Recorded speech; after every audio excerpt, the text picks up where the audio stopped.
Yes बच्चों, आइए देखते हैं कि लोकतंत्र की विशेषताएं क्या हैं। मतलब हम किस देश को लोकतंत्र कह सकते हैं। इससे पहले मैंने आपको बताया कि केवल एक शब्द लोकतंत्र कह देने से ही कोई चीज़ लोकतंत्र नहीं हो जाती, कोई सरकार लोकतंत्र नहीं हो जाती। उसके लिए कुछ सिद्धांत होते हैं, कुछ विशेषताएं हैं जिस पर उसको खरा उतरना होता है, तभी हम उसको लोकतांत्रिक कह सकते हैं। हमने इस सरल परिभाषा के साथ शुरुआत की थी कि लोकतंत्र शासन का एक रूप है जिसमें जनता शासकों का चुनाव करती है।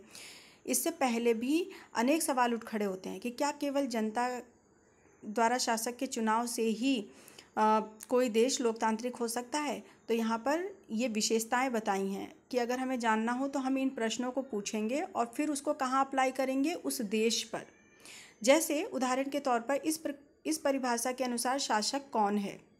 ठीक है, किसी सरकार को लोकतांत्रिक कहे जाने के लिए उसके किन अधिकारियों का चुनाव होना आवश्यक है। लोकतंत्र में वो कौन से फैसले हैं जो बिना चुने हुए अधिकारी भी ले सकते हैं। कहने का मतलब यहाँ पर ये है कि जो शासक होता है, एक लोकतांत्रिक देश में जो शासक होता है वो कौन होता है, किन लोगों का चुनाव जनता करती है।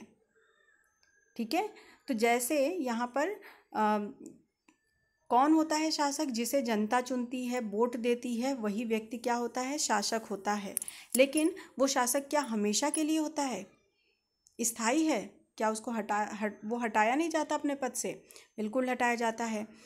दूसरा, किस तरह के चुनाव को लोकतांत्रिक चुनाव कहते हैं। किस तरह के चुनाव को, मतलब अब चुनाव कैसा होना चाहिए कि हम लोकतांत्रिक कह सकें। क्या हमें कोई डरा धमका के हमसे वोट दिलवा रहा है, या हमें पैसे का लालच दे के वोट दिलवा रहा है, या जो ईवीएम मशीन है उसको छीन ले रहा है, या फिर चुनाव कौन करवा रहा है, क्या चुनाव के लिए एक अलग कमेटी गठित हुई है। ओके, तो चुनाव को, किस तरह के चुनाव को हम लोकतांत्रिक कह सकते हैं।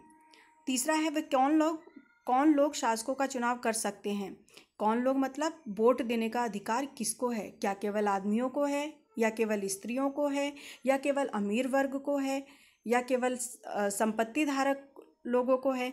तो ये प्रश्न, मतलब उसने क्या कहा कि यदि हमें ये जानना हो कि कोई देश लोकतांत्रिक है तो हमें ये जानना चाहिए कि शासक कौन है शासक। क्या कोई पैसे वाला है, या आम नागरिक है। चुनाव लड़ने का अधिकार सभी को है, या कोई ऐसा व्यक्ति चुनाव लड़ सकता है जो किसी पार्टी से संबंधित हो। ठीक है, और किस तरह के चुनाव को लोकतांत्रिक कह सकते हैं कि मतलब चुनाव किसके द्वारा करवाया जा रहा है। कोई डरा धमका के चुनाव वोटिंग करवाई जा रही है, या प्रेशर किया जा रहा है किसी के ऊपर, या पैसे दे करके उससे कहा जा रहा है कि हमें वोट दो। ठीक है, वे कौन लोग शासकों का चुनाव कर सकते हैं, और कौन लोग शासक का चुनाव कर रहे हैं। इसके अलावा सरकार के किस स्वरूप को लोकतांत्रिक कहेंगे। क्या चुने हुए शासक लोकतंत्र में अपनी मर्जी से सब कुछ कर सकते हैं, या लोकतांत्रिक सरकार के लिए कुछ लक्ष्मण रेखाओं में बंधकर काम करना जरूरी है। कहने का मतलब सरकार के किस स्वरूप को हम लोकतंत्र कहेंगे कि मतलब वहाँ पर जैसे मान लीजिए कोई व्यक्ति शासक बन गया, तो क्या वो सारे नियम अपने आप ही बदल लेगा, अपने आप ही उसमें सारी चीज़ें परिवर्तित कर लेगा। नहीं, उसका कुछ दायरा होगा ना, कुछ लक्ष्य। जैसे संविधान, एक लिखित संविधान है ना, हमारा लिखित संविधान है, उस संविधान के अनुसार नियम है उसमें कि यदि हम कोई नया नियम बनाते हैं तो किस तरह उसमें संशोधन किया जाता है, कितने सदस्य यदि वोट देते हैं तो वो कानून पास होता है, ये सारी चीज़ें। तो चलिए आइए अब इस लोकतंत्र की विशेषताओं को यहाँ पर अप्लाई करते हैं कि अगर कोई देश लोकतांत्रिक है तो किस तरीके से है। पहला है, प्रमुख फैसले निर्वाचित नेताओं के हाथ में। जो प्रमुख फैसले हैं वो क्या निर्वाचित नेताओं के हाथ में हैं। जैसे पाकिस्तान में जनरल परवेज़ मुशर्रफ ने अक्टूबर 1999 में सैनिक तख्ता पलट की अगुवाई की थी। बच्चों, तख्ता पलट समझ लीजिए क्या होता है। सैनिक तख्ता पलट क्या होता है। तख्ता पलट से मतलब होता है जब अमूमन भारत में कितने वर्ष के लिए सरकार चुनी जाती है, 5 वर्ष के लिए, है ना।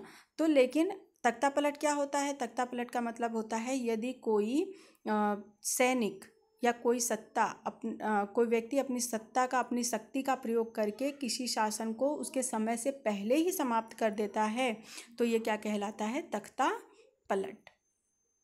जैसा कि पाकिस्तान में जनरल परवेज़ मुशर्रफ ने किया था। ये कौन थे, एक सैनिक थे। ठीक है,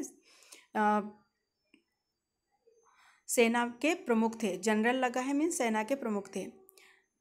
आगे देखिए बच्चों, यहाँ एक चित्र दिया गया है और उन्होंने क्या किया, तख्ता पलट किया और वहाँ के शासन को उखाड़ फेंका और खुद वहाँ का मुख्य कार्यकारी घोषित हो गया।